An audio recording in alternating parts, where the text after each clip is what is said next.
como disse Hesíodo, é um deus. Eros é um deus.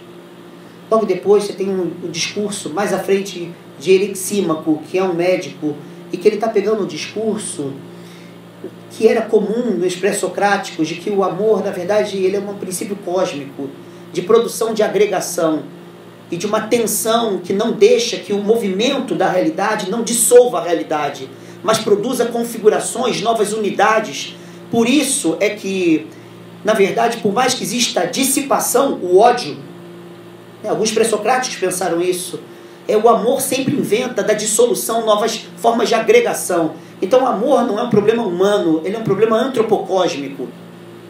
Então você pode pensar a saúde assim, formações de novas unidades por meio de experiências de degradação e de dissolução da nossa corporeidade, mas também da nossa estrutura anímica.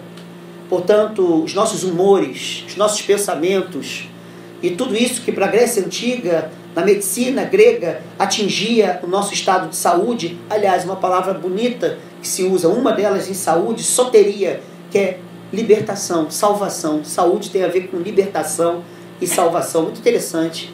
Mas o mais interessante é que o discurso vai crescendo, tem um mito clássico, que a Iracema definiu muito bem, caracterizou muito bem, que é o mito da busca da unidade perdida, que está nesse nesse comediógrafo que é Aristófanes, que em certas comédias, como As Nuvens, ele sacaneia Sócrates. Sócrates é um personagem sacaneado, ridicularizado.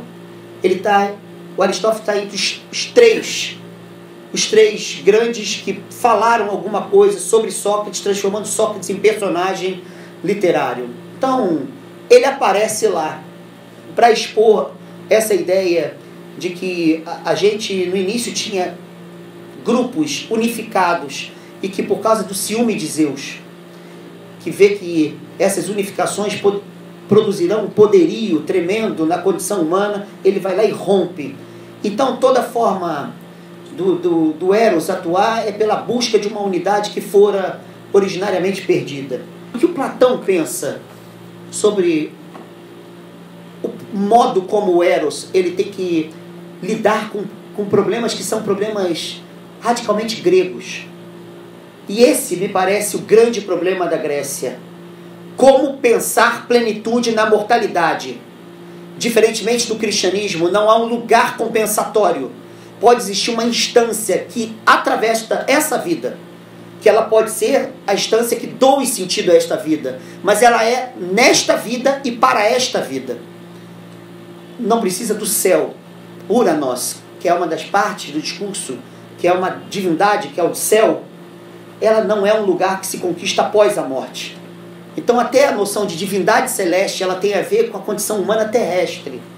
Então, a grande questão é como pensar a plenitude conjugada com a transitoriedade. Ou seja, eu acho que essa que é a perspectiva, ao meu ver, que mais me provoca no texto. Porque o Eros, ele vai ser colocado com Diotima nesse mito também citado pela Iracema, que é o mito do nascimento de Afrodite. Afrodite, a gente diz que é a deusa do amor. E se não fosse Afrodite, a guerra de Troia não existiria. Sabe? Helena de Troia, ela era contemplada por Afrodite. Porra, não preciso falar mais nada. Então essa divindade, você pode pensá-la, segundo a argumentação platônica, como ela se identificando com a noção de amor.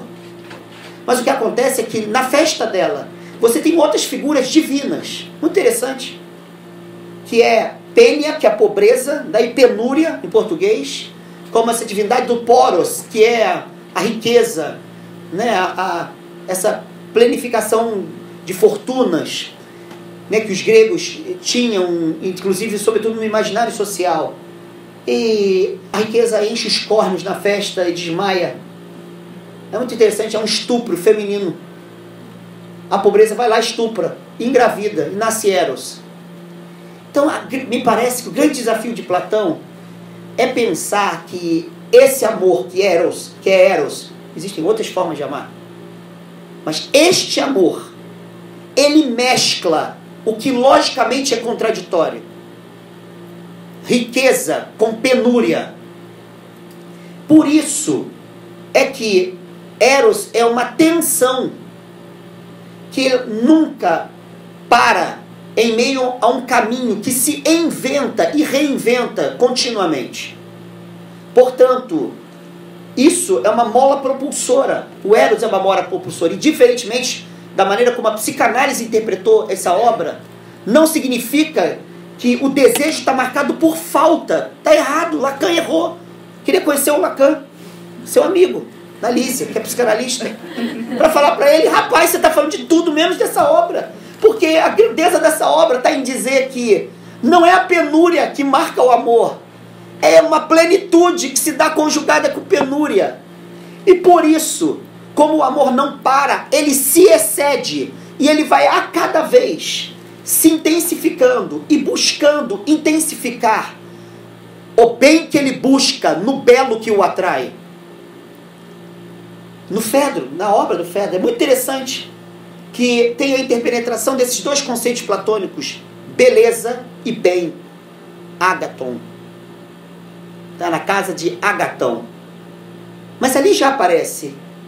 Daí essa ideia de que amamos um corpo, mas amamos a grandeza, as virtudes da alma que se movimentam nesse corpo. Mas não amamos um corpo só, amamos muitos corpos e amamos o caráter de cada um que anima essa pluralidade. Mas não amamos só humanos, amamos também não humanos. E aí você vai no espiral ascensional, auto-intensificador. Porque se o amor ele é pleno e pobre, ele não se esgota em cada etapa da sua passagem, ele se excede. Por isso, não é a falta que marca o amor, é uma plenitude que se conjuga com a falta. E é uma falta que não vê débito, porque ela sempre lida com plenitude no plural. Então, em cada movimento de autoconquista do amor, há uma plenitude correspondente que tem que ser superado, porque ela é marcada por penúria. Não significa, então, que o amor traga à vida insatisfação. Mas o amor traz à vida satisfações que se transcendem. Na carta Ameneceu, carta sobre a felicidade, de Epicuro, 3 páginas e meia, um negócio desse tamaninho. O cristianismo destruiu a obra desse cara, que é um gênio dos gênios. Esse camarada diz que a pessoa feliz é o sábio. E o sábio, ele tem um prazer de outra ordem, que não é da ordem transitiva, que é transitória. Mas por isso é que ele não fica refém das suas alegrias transitivas. Eu estava desejando comer um pastel que estava com fome, comi o pastel, estou feliz. Isso é uma... Também ele faz isso. Mas ele também fica triste. Mas ele não é refém nem das suas alegrias transitivas, nem refém das suas tristezas transitivas. Porque o prazer do sábio é o prazer por ser. Por isso ele pode transitar.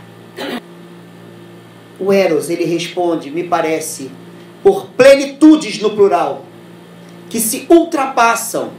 Porque a ideia de bem e de belo em Platão não é uma coisa. Platão chama a ideia de bem, livro 6 da República, da ideia das ideias. Ela é representada na figura do sol. Diz lá, de onde nascem todos os deuses. Está lá escrito, alegoria da linha. Não é uma coisa a ideia de bem, a essência, entre aspas, de bem. Não é nada disso. Aliás, a palavra para essência em Platão, ela é tão variada em Platão, que hoje os intérpretes, os platonistas, dizem que você não tem uma coisa chamada essência. Você tem um horizonte chamado essência. Por isso, depois do Fedro, você pode voltar do bem e do belo e reamar tudo pelo qual você foi passando, porque você encontrou o horizonte de plenitude que é o amor. Então você vê os graus de beleza, os graus de plenitude, e pode transpassar por tudo e por todos, sem ficar refém de nada e de ninguém. Porque a penúria traz para a plenitude a possibilidade dessa plenitude se exceder, para se elevar, para se transcender e para se aprofundar.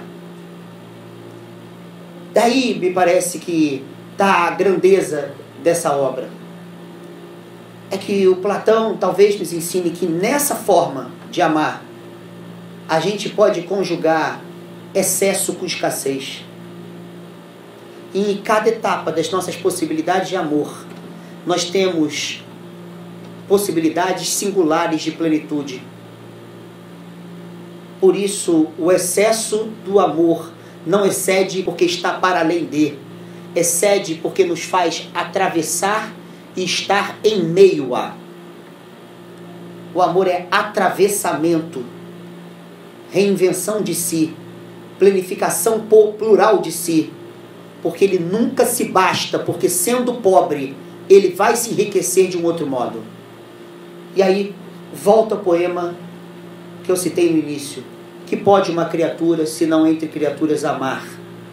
Amar e esquecer, amar e mal amar, amar e desamar, mas sempre, e até de olhos vidrados amar.